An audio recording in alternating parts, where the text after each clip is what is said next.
Capitaine Ibrahim Traoré. Votre Excellence, bonjour et merci beaucoup d'avoir accepté notre invitation. C'est un grand honneur de vous avoir sur notre plateau. Alors, hier, vous avez assisté au défilé du 9 mai. Quelles sont vos impressions? Alors, bonjour et merci. Donc, nous sommes là, ici en Russie, donc, pour la commémoration du 80e anniversaire donc, de la victoire sur le nazisme. Et comme vous l'avez dit hier, on a assisté donc, à la cérémonie, une parade et donc une cérémonie aussi de dépôt de gerbes donc, sur la tombe de Soldat Koné. Je pense que c'est très symbolique. Nous avons appris beaucoup de choses au cours donc, de ce séjour. Ce n'était pas uniquement une fête, mais c'est une célébration de la victoire d'un nouveau monde. Donc, ça a beaucoup de sens pour nous. Mais la qualité du défilé, qu'est-ce que vous en pensez?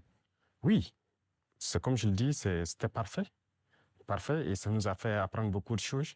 Et quand on fait défiler les engins qui ont gagné la guerre, c'est-à-dire les T-34 jusqu'aux engins modernes, ça nous montre l'évolution donc technologique de l'armée russe.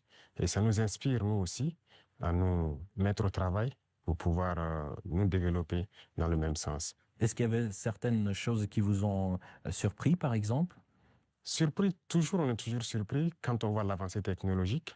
Et dernièrement, je pense qu'il y a une nouvelle arme qui a fait son apparition dans l'arsenal militaire russe, Oreshnik, qui donc nous avons pu voir passer. Et je pense que ça, c'est très significatif. Quelle est la signification de votre présence en tant que chef d'État africain? Car on sait bien que les Africains ont apporté leur contribution à la victoire des Alliés dans la Seconde Guerre mondiale. Bien sûr, c'est comme je l'ai dit, les Africains et les soldats donc, soviétiques ont contribué beaucoup à libérer le monde du nazisme. Et si le monde n'était pas libéré du nazisme, on ne sait pas ce que ça allait devenir. Et en suivant donc les événements, j'ai vu que la Russie, elle seule, a perdu 1 million de soldats sur le sol européen en combattant. L'Afrique aussi a donné, nos ancêtres ont beaucoup combattu sur le théâtre européen, principalement en France, en Belgique, en Italie, pour libérer le monde du nazisme. Donc c'est une histoire commune que nous partageons. Comment s'est déroulée la rencontre avec le président russe? Alors, pour l'instant, nous avons eu des rencontres brèves et dans quelques temps, nous allons avoir un long entretien. Et ça se passe très bien et vraiment c'est très courtois, c'est amical, c'est fraternel et c'est tout ce qu'on demande donc en matière donc de nouvelles coopérations dans ce monde. Mais comment décririez-vous l'état actuel des relations bilatérales?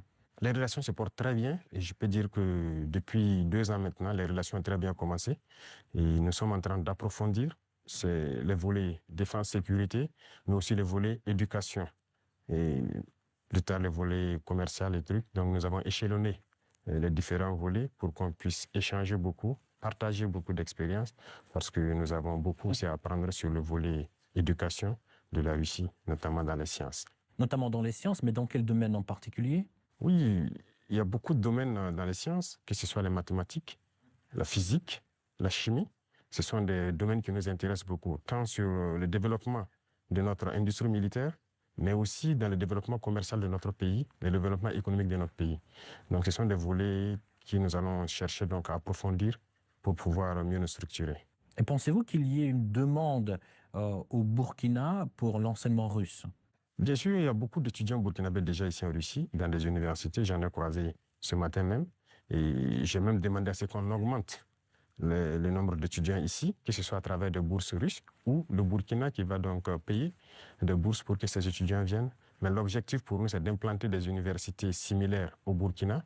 Et comme il y a déjà la maison de la Russie, ça va nous permettre d'aller très vite. D'ailleurs, vous venez de le rappeler, aujourd'hui, vous avez visité l'université russe. Comment s'est déroulée cette visite? Ça s'est très bien déroulé. J'ai eu des échanges fructueux avec le ministre de l'Éducation de la Russie, avec les recteurs et les étudiants, et surtout les étudiants de l'AES qui étudient dans cette université.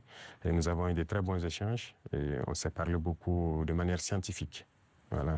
Parlons un tout petit peu de l'économie. Le volume des échanges commerciaux a augmenté de 10 fois en un an. Mais de l'autre côté, ces chiffres-là ne sont pas à la hauteur du dialogue politique. Comment expliquez-vous ce paradoxe? Et surtout, comment booster ces liens dans le domaine du commerce, en fait? Comme je l'ai dit, c'est une nouvelle relation qui commence. Vous savez qu'avec la Russie, depuis les... Pourquoi nouvelle, excusez-moi? Oui, ça recommence, puisqu'il y avait, depuis les années après la mort malheureusement de Sankara, Les relations avec la Russie se sont beaucoup estompées. Et là, nous sommes en train de réveiller les relations. L'ambassade s'est installée et les relations commerciales sont aussi au cœur des échanges. Quand je prends, il y a un certain nombre de produits, par exemple burkinabés, qui transitaient par certains pays européens avant d'être vendus en Russie. Aujourd'hui, ces produits sont directement vendus à travers donc, des opérateurs burkinabés et des opérateurs russes. Je parle notamment, quand on prend l'exemple des mangues, les mangues transitaient par des pays européens pour être vendus en Russie. Aujourd'hui, ça se passe directement. Il y a le coton qui va suivre, il y a beaucoup d'autres produits, le sésame et bien d'autres produits agricoles que nous pourrons échanger directement avec la Russie. Donc, ça ne fait que commencer, ça va s'accroître. Tout à fait. En fait, les prévisions économiques indiquent une croissance de 5,6% en 2025. Alors, quels sont les secteurs clés qui soutiennent cette croissance? Alors, il faut dire que jusqu'aujourd'hui, au Burkina Faso, c'est l'or qui est le premier produit d'exportation. Mais nous avons lancé le moteur de l'agriculture pour d'abord l'autosuffisance, mais aussi pour le commerce extérieur, l'exportation. Et si vous suivez bien, depuis l'année passée, nous avons lancé l'offensive agricole avec une initiative qui soutient l'offensive.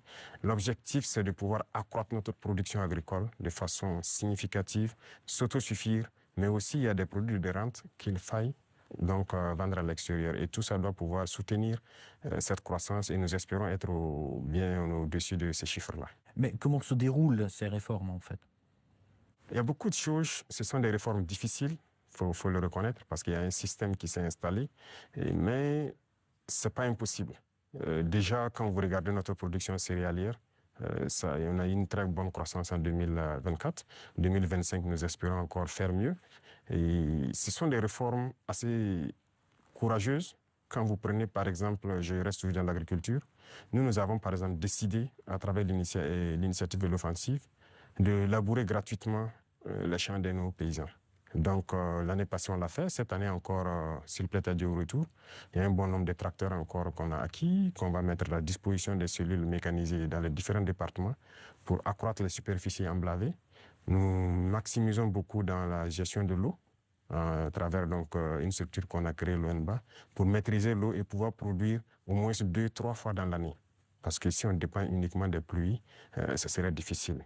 Donc, il y a ce secteur, le secteur minier aussi, que nous allons continuer de booster pour que le pays lui-même exploite ses propres ressources. Donc, nous avons commencé à acquérir des mines. Il y a beaucoup de permis qui sont là, que nous sommes en train de développer. Nos ingénieurs ont pu développer les machines nécessaires pour qu'on puisse exploiter nous-mêmes nos ressources. Donc, si on met à profit ces deux secteurs et compléter avec l'industrialisation, c'est-à-dire la transformation de nos produits sur place, qui va nous empêcher d'exporter brut, ça va beaucoup nous amener à entraîner en tout cas une très bonne croissance. Donc, ce sont ces réformes qui sont en cours, l'agriculture, l'industrie et beaucoup de secteurs. Pensez-vous que la Russie puisse apporter son soutien pour la mise en place de ces réformes? Bien sûr, bien sûr. Beaucoup de soutien. Et rien que la formation technique et professionnelle, c'est déjà une très bonne chose. Si nous payons des industries, il faut bien des gens qui vont les entretenir et les faire marcher. Et la Russie nous aide dans ce volet. C'est pourquoi je dis que nous avons une très bonne coopération avec le ministère de l'Éducation. Ils vont nous permettre de former des techniciens, des ingénieurs qui doivent pouvoir entretenir tout ce que nous faisons, mais créer nous-mêmes nos propres unités industrielles. Donc ça, c'est très important pour nous. Et dans le commerce aussi, comme je l'ai dit tout de suite, avec la Russie, ça se passe très bien. Et il n'y a pas de raison qu'on ne puisse pas approfondir tout ça. Parlons un tout petit peu de la sécurité. Quelle est la situation sécuritaire actuellement dans votre pays et d'ailleurs dans la région? Oui, dans la région, comme vous savez, la situation sécuritaire, en tout cas, nous essayons d'évoluer sur les champs de bataille. Ça, c'est la première des choses parce qu'il y a plusieurs facteurs qui rentrent en ligne de compte. Sur le champ de bataille, il y a de l'évolution. Si on prend de 2023 aujourd'hui, nous avons pu récupérer beaucoup de zones que nous avons pu pacifier. N'empêche que l'ennemi se renforce aussi. Il y a beaucoup de combattants étrangers qui rejoignent le rang des terroristes. Est-ce que vous pouvez préciser, vous parlez de quoi? Oui, les terroristes, ils sont renforcés par beaucoup de combattants étrangers qui viennent d'ailleurs, qui ne sont pas en fait, quand je prends le cas du Burkina, il y a beaucoup de criminels qui sont au Burkina mais qui ne sont pas burkinabés. Il y a aussi des formateurs qui viennent de beaucoup de pays pour les apprendre beaucoup de techniques. Mais quel est leur intérêt? Mais ce n'est pas du terrorisme en fait, c'est de l'impérialisme. L'objectif pour eux, c'est de nous maintenir dans une guerre permanente, qu'on ne puisse pas se développer et continuer à piller nos richesses. Et donc, ils ont tout intérêt à amener des spécialistes dans les mines pour poser divers types de mines, des spécialistes en explosifs.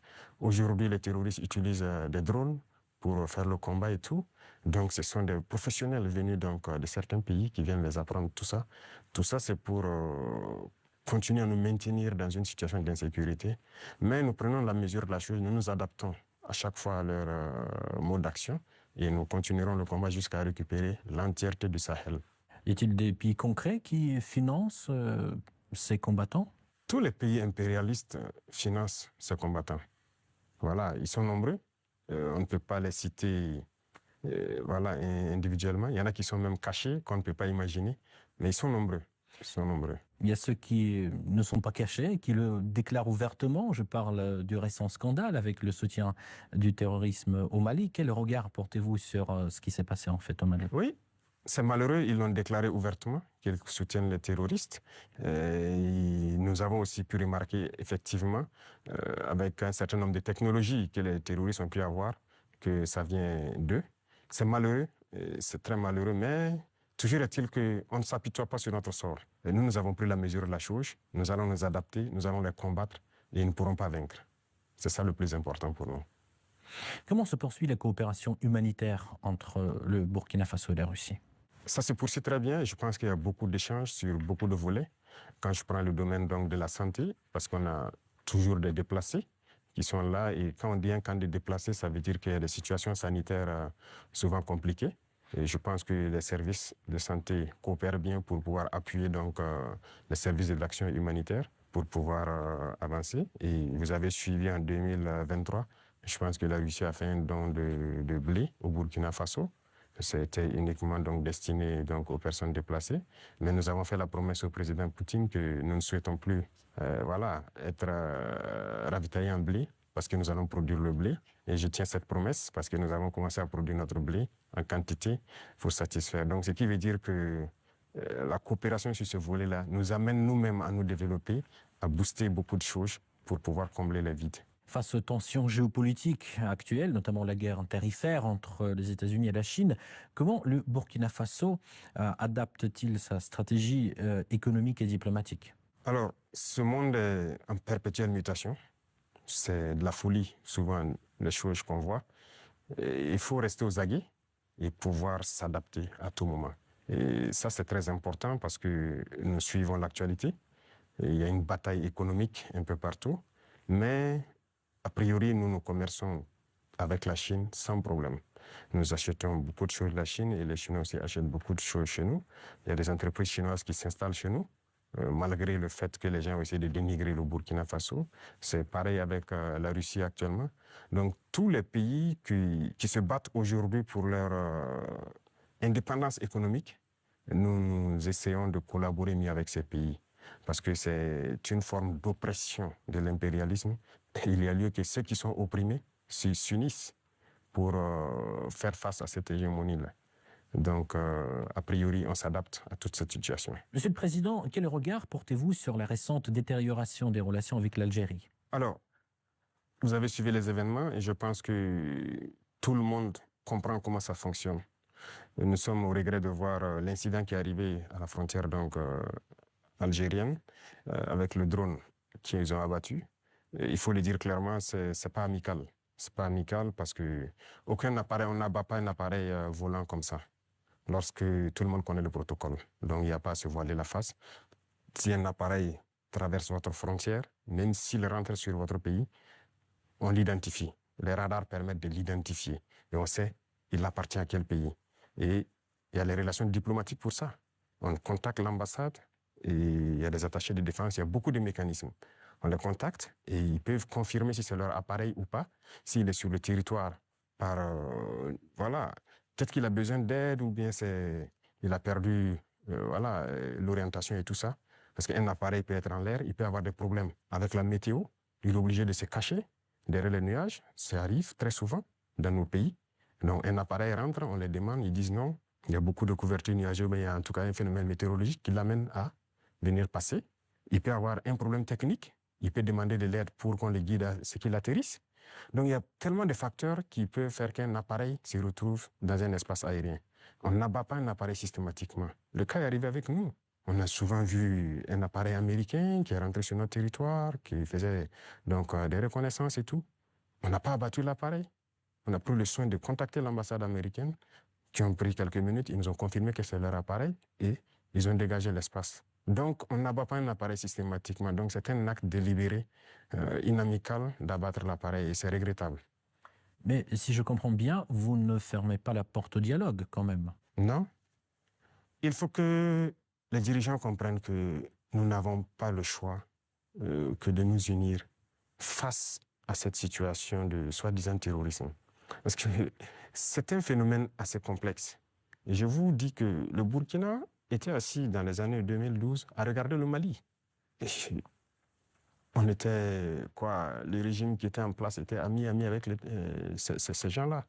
Certains vivaient même à Ouagadougou. IAG a vécu à Ouagadougou. C'est la réalité. Mais qu'est-ce qui se passe aujourd'hui? Ils se sont retournés contre nous. Ce pas des gens libres. Ils sont manipulés par les impérialistes et les ordres qu'on les donne, ils donnent à leurs criminels sur le terrain, ils le font. Donc, il faut que chacun comprenne qu'on doit s'unir pour faire face. Il n'y a pas de négociation possible avec ces gens-là. Justement, parlons de cette unité, plutôt cette intégration qui se déroule actuellement au sein de l'AES. Où en est-on actuellement? Ça se passe bien, ça évolue. Nous sommes donc dans la Confédération. Et comme je dis, il y a beaucoup de choses à mettre en place. Voilà. Et il ne faut pas chercher à aller tellement vite et ne pas bien faire. Donc, nous sommes en train d'aller de manière progressive. Il y a beaucoup de structures à mettre en place. Il y a beaucoup de volets à mettre à niveau dans les trois pays. Parce que vous n'êtes pas sans savoir que sur le point de vue économique, on n'est pas au même niveau. Sur le point de vue militaire, il y a beaucoup de volets. Il faut essayer d'équilibrer. Et donc, ça nécessite la mise en place de beaucoup de structures, beaucoup de rencontres.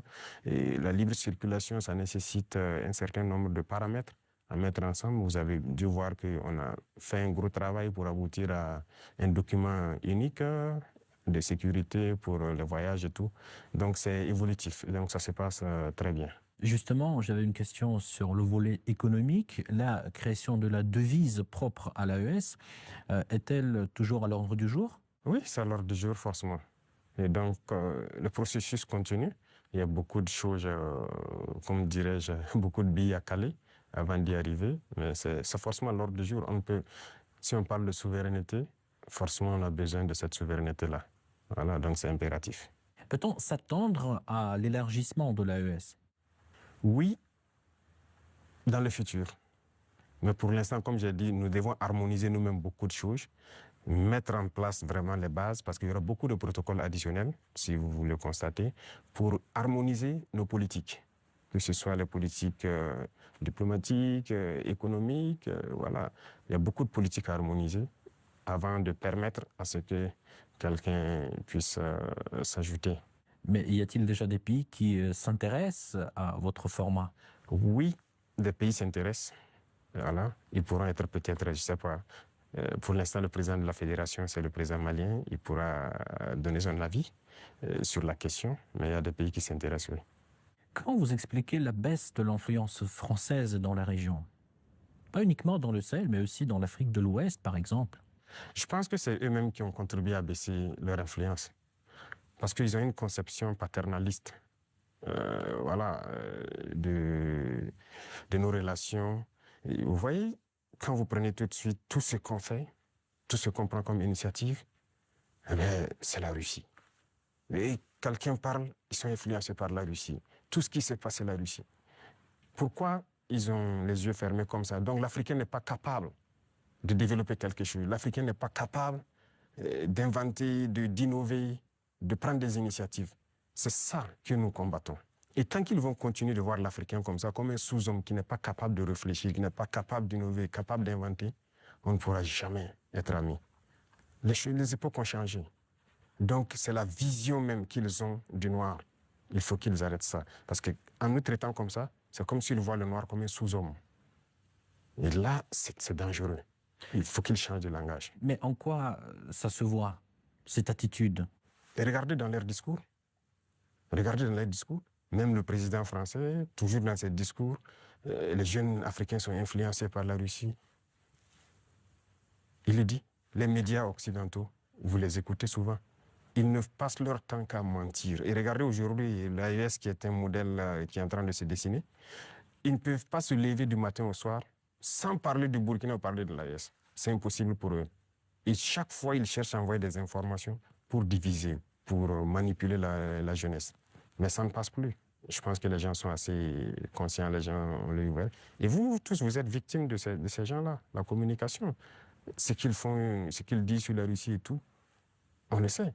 Jusqu'aujourd'hui, il y a des jeunes Africains qui ont les yeux toujours fermés, qui croient à leurs mensonges. Le récit de la Seconde Guerre mondiale. J'écoutais la dernière fois, quelqu'un disait que à la fin de la guerre, dans les 10 années qui ont suivi, si on demandait en Europe qui a gagné la guerre, les gens disaient c'est la Russie. Mais aujourd'hui, si vous demandez en Europe qui a gagné la guerre, ils vont dire que ce sont les Occidentaux. Par la communication, ils ont réussi à renverser l'histoire. Et l'histoire africaine aussi, ils ont tout manigancé pour faire passer les mensonges. Et ça fait que les jeunes Africains, certains ne connaissent même pas l'histoire de l'Afrique. Qu'est-ce que l'Afrique a fait? Certains ne savent même pas que nos grands-parents ont combattu, ont été mis à l'avant comme chair à canon, et au retour, ils les ont tués comme des animaux. Est-ce que les gens savent que quand la France expérimentait sa première bombe atomique, ce sont des soldats noirs qu'ils ont mis à côté dans le rayon létal pour voir l'effet que ça fait? Sortons les archives. Tout ce qu'ils ont utilisé contre l'Afrique, c'est terrible. Donc il y a tout ça qu'il faut communiquer pour que les jeunes Africains comprennent, parce qu'il y a beaucoup encore endormis qui continuent de communiquer pour les impérialistes. Ce qu'ils leur disent de dire, ils le font. Peut-être parce que, voilà, ils leur donnent quelque chose, je ne sais pas. Mais l'Africain doit comprendre son histoire, se réveiller. Et donc c'est notre combat aussi comme ça. Quel est le rôle des médias dans ce combat, selon vous? Médias indépendants? De chez nous, vous voulez dire? Les médias devraient beaucoup participer à nous aider. Mais vous voyez que nos médias, même, il y a certains médias qui sont des médias impérialistes. Ils ne sont assis que lorsque les médias européens, lorsqu'ils disent quelque chose, et ils reprennent. Et ils accentuent.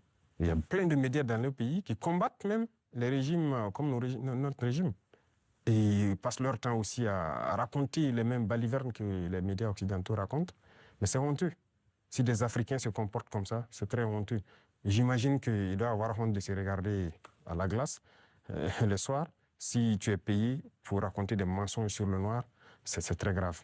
Donc, on est en train de conscientiser. Au Burkina Faso, si vous voyez, actuellement, beaucoup de médias accompagnent la dynamique, participent à conscientiser la jeunesse à travers des débats et tout. Donc, c'est ce que nous souhaitons vraiment pour les médias. Pensez-vous que notre média puisse aussi jouer son rôle dans ce combat? Bien sûr, beaucoup. Il faut jouer un rôle très important parce que, vous savez, je l'ai dit en 2023 à Saint-Pétersbourg, et je le répète encore aujourd'hui, la Russie a contribué à sauver le monde. L'Afrique a contribué à sauver le monde. Il faut le dire. Il faut que les jeunes le comprennent. Que tout ce qui se raconte dans les films Hollywood, c'est faux. Ce n'est que du mensonge. C'est la même chose. La guerre du Vietnam. Aujourd'hui, on voit, l'histoire est tronquée. Mais il faut communiquer. Vous voyez, moi, ils n'aiment pas que je parle. On trouve que je parle trop et tout. Pour que je me taise, pour qu'eux, ils parlent et que leur version passe. Non. Moi, mon plus grand regret, c'est d'avoir passé une bonne partie de ma jeunesse à écouter des radios comme RFI, France 24. J'ai été dans des pays où ces radios étaient fermées. Mais on prenait des applications, on enregistre leur journal pour écouter.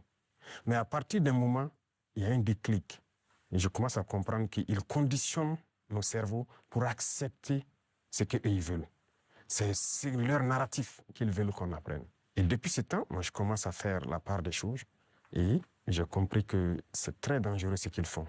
Et aujourd'hui, plus que jamais, je me rends compte qu'ils ont conditionné l'esprit, surtout des Africains. Donc, vous pouvez participer beaucoup à éveiller la conscience de la jeunesse pour que les gens comprennent comment fonctionne le monde et ne pas se laisser embarquer par ces gens-là.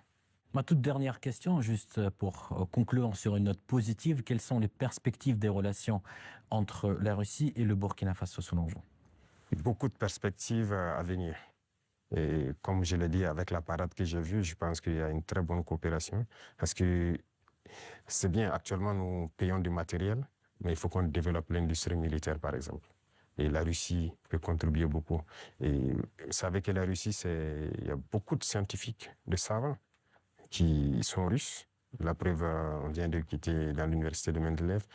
Ils peuvent nous accompagner beaucoup dans la formation pour aussi prévaloir, parce que chez nous, nous avons des jeunes talents, des génies qui arrivent à créer des choses, mais il leur manque l'apport mathématique, la science pour pouvoir améliorer ce qu'ils font. Et donc la Russie peut nous aider beaucoup dans ce domaine. Ça va nous aider sur le volet militaire, sur le volet industriel, parce que ce sont les machines qui font marcher le monde. Et aujourd'hui, la technologie qui est là, que ce soit l'informatique et les réseaux, la télécommunication et tout, sur ce volet, la Russie est en train de beaucoup collaborer. Donc, à l'avenir, toutes ces perspectives sont donc mises à l'ordre du jour pour que nous puissions donc, voilà, arriver à un objectif certain que nous souhaitons. Votre Excellence, merci beaucoup pour cet échange très intéressant et très enrichissant. Je rappelle, c'était le président du Burkina Faso, le capitaine Ibrahim Traoré. Merci encore. Merci à vous.